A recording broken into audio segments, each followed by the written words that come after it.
Let's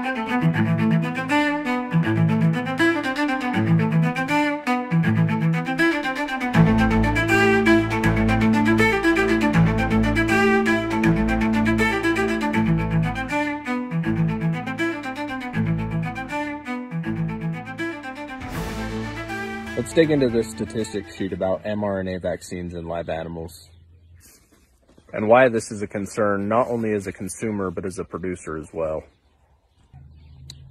They took 525 hogs, injected them with a live mRNA vaccine, and in 21 days, these were the statistics.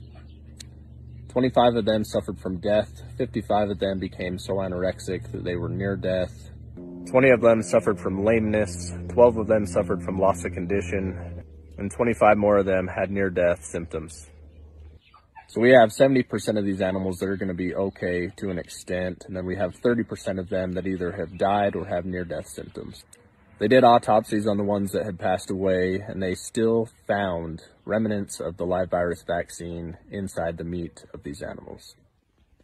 So from a consumer standpoint, we have to worry about a live virus being inside of our meat that we're putting inside of our bodies. And as a producer standpoint, we have to worry about the health of our animals that can ultimately destroy us, destroy our herd, and destroy our business altogether.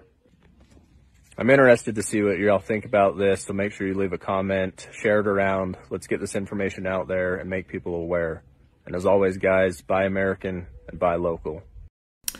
Et oui, comme vous pouvez le voir, cet éleveur américain, un éleveur de porc, a connu un préjudice suite à la vaccination de son bétail. Et on va lire à l'instant, là, on va regarder, parce que j'ai fait une capture d'écran, on va regarder ce qu'il en est dit.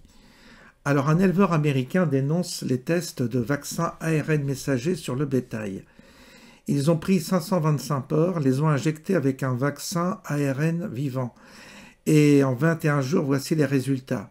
25 sont morts, 55 sont devenus anorexiques, proches de la mort, 20 ont souffert de la paralysie partielle et de boiterie, 12 ont perdu tout état de santé, 25 autres ont présenté des symptômes de mort imminente. Voilà. Au total, 137 porcs sur 525 morts ou agonisants en moins de 3 semaines. Et ce sont ces mêmes injections expérimentales qu'on veut faire entrer dans la chaîne alimentaire, sans étiquetage, sans transparence, sans consentement. Voilà. Donc voilà ce qui se passe actuellement, c'est qu'aux États-Unis, comme l'avait dit le docteur Sabatier, on a commencé à évidemment vacciner le bétail avec de l'ARN messager, auto-amplifiant, ce qui est pire.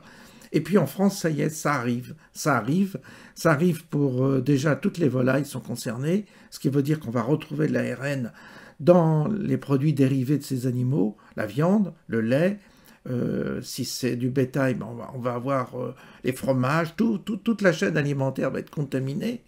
Et puis vous avez tout cela qui est fait en douce sans que personne n'en parle, en France en tous les cas. Je n'ai entendu que le docteur Sabatier s'en inquiéter et il serait temps justement de communiquer sur cette question parce qu'il y va de notre santé et là, c'est pas une question de vaccination, c'est qu'on n'aura pas le choix parce que ça va se retrouver dans notre alimentation.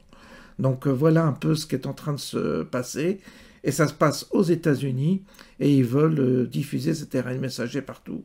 Ce qui est un véritable scandale, bien entendu. Bonne journée à tous et à bientôt.